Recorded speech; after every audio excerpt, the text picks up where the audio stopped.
Oggi vi porto con me a fare un altro viaggio che è iniziato con questa meravigliosa fila tutta per me sull'aereo e con questa camera enorme tutta per me, con anche la vista sul giardino dell'ostello. Insomma, mi sono viziata un pochino. Sono andata alle Azzorre sull'isola di São Miguel, che è un'isola incredibile, è verdissima, ti sembra di essere in una foresta tropicale anche solo quando vai al parco botanico della città dove mi trovavo in questo momento. Gli alberi sono altissimi, per esempio queste canne di bambù erano altissime e questo incredibile albero di fico mi ha lasciato senza parole. Non ho mai visto un albero con delle radici del genere. Mi sono divertita tantissimo. Sono venuta alle Azzorre per fare un surf camp e ovviamente anche per visitare l'isola. In questo surf camp abbiamo fatto anche altre attività, come per esempio questa, dove abbiamo creato delle cartoline, cioè abbiamo creato questo stampino dove abbiamo proprio noi intagliato.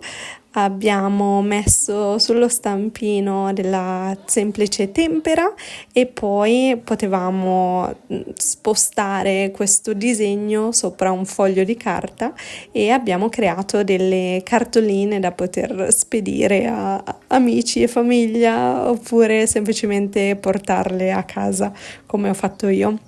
È stata un'attività molto divertente, era la prima volta che provavo a farla, quindi mi è piaciuta tantissimo, mi piace provare queste cose creative, mi sono divertita. E gli organizzatori di questo workshop erano 3 ragazzi italiani che si trovano sull'isola per fare volontariato in un ostello, nell'ostello in cui stavo.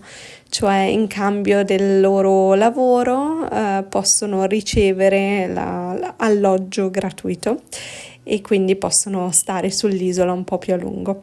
Ecco, questa era la mia opera d'arte, la mia cartolina. Come ho già detto, l'isola ha dei panorami che ti lasciano senza parole. Quando trovi bel tempo, no scherzo, anche senza bel tempo è un'isola meravigliosa, però diciamo che è piuttosto piovosa e fredda e c'è tanta nebbia, o perlomeno è quello che ho trovato io durante il mio tempo lì.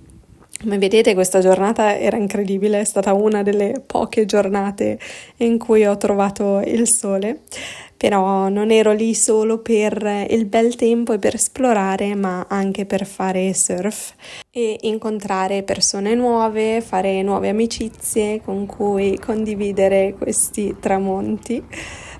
Questa sono io che faccio surf, come potete vedere sono bravissima, un talento naturale. E invece qua ho filmato questo tragitto nei boschi perché l'ho trovato particolarmente bello, nonostante, come vedete, piovesse, aveva comunque il suo fascino.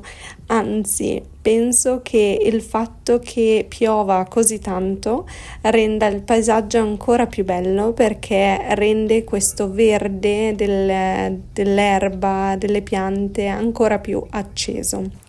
Qui vi ho portato ai bagni termali, ci sono questi bagni termali di acqua naturale dove sono andata a rilassarmi un po' in un pomeriggio così piovoso.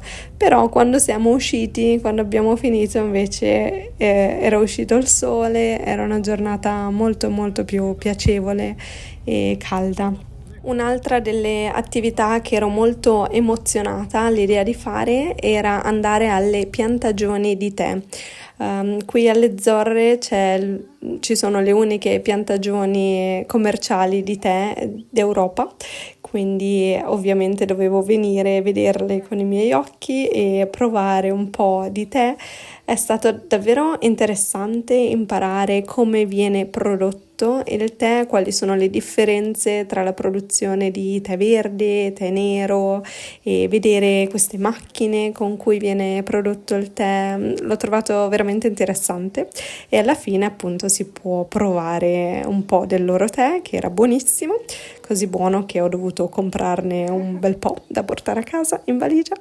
E alla fine con queste nuove ragazze che ho conosciuto abbiamo provato tante torte molto molto buone. Poi sono andata di nuovo un po' in giro a esplorare l'isola in altre giornate un po' nebbiose e siamo venuti in questo parco incredibile con questa cascata molto potente e molto alta. E non so come altro dire quanto mi è piaciuta questa isola e la sua vegetazione. So che continuo a ripetere le stesse cose, però mi ha colpito veramente. La cosa interessante è che non si vedono tanti animali, si vedono solo o principalmente uccelli. Intendo animali magari più selvatici, cioè ci sono tantissime mucche, ci sono più mucche che persone e anche tantissime galline, però se si pensa ad altri animali ci sono principalmente solo uccelli, che è bellissimo perché si sente costantemente questo cinguettio degli uccelli, però è interessante perché su un'isola così verde, così naturale, un'isola vulcanica del genere, è interessante non trovare altri animali. Un'altra cosa che mi è piaciuta molto sono queste piccole zone dove ci si può fermare, si può mangiare mentre si guida. Si possono fare delle vere e proprie grigliate perché ti forniscono questi spazi dove si può preparare il tutto e sono tutti ben tenuti, veramente ordinati, puliti. Mi ha reso molto felice trovarne così tanti e il nome è carinissimo, si chiamano tipo il rest stop della merenda, veramente un nome simpatico. Qui vi ho portato a fare un'altra camminata, a vedere un'altra cascata relativamente ben conosciuta sull'isola e infatti c'erano tante persone qua e è una camminata molto semplice di circa un'oretta e si va sopra questo percorso molto semplice e ben segnalato per arrivare a questa cascata meravigliosa che a quanto pare in estate è presa d'assalto perché è molto fresca, l'acqua è molto fresca e si può fare il bagno, ma in questo momento non c'era nessuno che osava entrare nell'acqua congelata. Insomma, è stato un viaggio breve ma intenso, non vedo l'ora di tornare sulle Azzorre per visitare ancora di più, specialmente le altre isole. Spero che questo breve video vi sia piaciuto e abbiate imparato qualcosa di nuovo. Alla prossima!